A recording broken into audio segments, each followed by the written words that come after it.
Abazadde b'omwana Waswa Benson yakutulwako obusajja bwe bwe yali ng'agenze mu ddwaliro evira Mali okufuna obujjanjabi baddukidde mu kkooti nga bagala eddwaliro lino libaliyirire n'obukadde 1500 bulambiira. Bano bagamba nti omwana waabwe talifuna kusanyo ng'abasajja abalala anti obulamu bwe bwakosebwa kinene nnyo oluvannyuma lw'enjega eno. Bino byonna byaliwo ng'ennaku z'omwezi 24 omwezi ogwokubiri mu mwaka 2016 mu ddwaliro ery'Abanisani evira Maria omwana ono bwe yaddusibwayo bakadde be oluvannyuma lw'okuteeka berinja emotoka ku busajja bwe mu butanwa kyokka gye byaggwera nga beddwaliro basazeewo kusalako obusajja bwe bwonna. Kati n'enkya olunaku olwaleero kkooti ya Masaka ng'ewulirizibwa omulamuzi Winfred Nabisinde etandise kuwuliriza okwemulugunya okw'abazadde bano. Omulamuzi ono alagidde oludda oluwaabi nga lukulembeddwamu pulida waalwo Rose Wakikoona owa Center for Health, Human Rights and Development okuteekamu obujulizi bw'alina olwo nno omusango gutandike okutambula mu bulambalamba. This was sometime in November of last year, and I believe the period of 2 months, or at least over 1 month, was reasonably enough for you to at least complete the scheduling and prepare your trial bundles and witness statements, so that the matter can at least be ready for hearing. But if we are still doing that, I really don't know how long it's going to take. Channel 44 TV wayizaamu n'ennyina w'omwana ono Anne Angel Mayanja era nga mu bigambo bye ategeezezza biki ebyaliwo nga balumiriza ab'eddwaliro bano olw'okubeera balumira mwoyo. Mashini mu kukaaba immediately n'omwana nga atandika okukaaba, mama bansaze, mama bansaze, mama bansaze, jangu onnyambe. Kati awo we natandikira okusindika oluggi.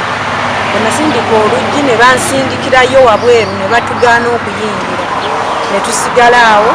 Twagenda okulaba basomba bubaketi bw'omusaayi n'ebipamba bigoozi. Oluvannyuma mu bw'eddakiika nga 5 tuwulira omwana asirise tewakyaliyo ddoboozi lyonna. Omukyala ono ategeezezza nga bw'assanyiza ensimbi obuwanana okulaba nga akakkanya obulumi omwana we bw'ayitamu kyokka nga mpawo kiyinza kutaasa butonde bwe olw'ensonga nti bingi nnyo ebyamukyusibwako. Kuva 2010 buli lwe tujja bagamba mujja kudda ennaku z'omwezi bweziki. Omwana mutambuzizza mu malwaliro ag'enjawulo, twasookera Nsambya ne tuvaayo ne tugenda e Mulago ne tuvaayo ne tugenda Nakasero ne tuvaayo ne tugenda ku Kosu ne tuva ku Kosu ne batusindika mu Australia yakakola surgeries eziwerako sira kugamba tewali bobulamu bw'omwana baabonena kuba akantu tekasobola kuddako kiri kinywa.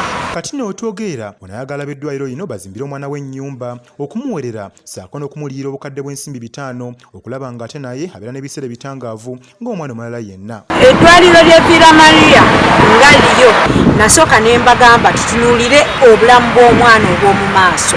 Ne mbagamba singa musobola at least kuba omwana ono ne tufuna piece of land ne tumuzimbira n'abeerawo awo walifa n'akaaba ennaku ye, then n'okusoma kwe asomye atya omwana oyo, then nange bandiyirire nange nafiira omulimu gwange, famire yonna yakyankalana okuva olwo buli omu ali ku lulwe.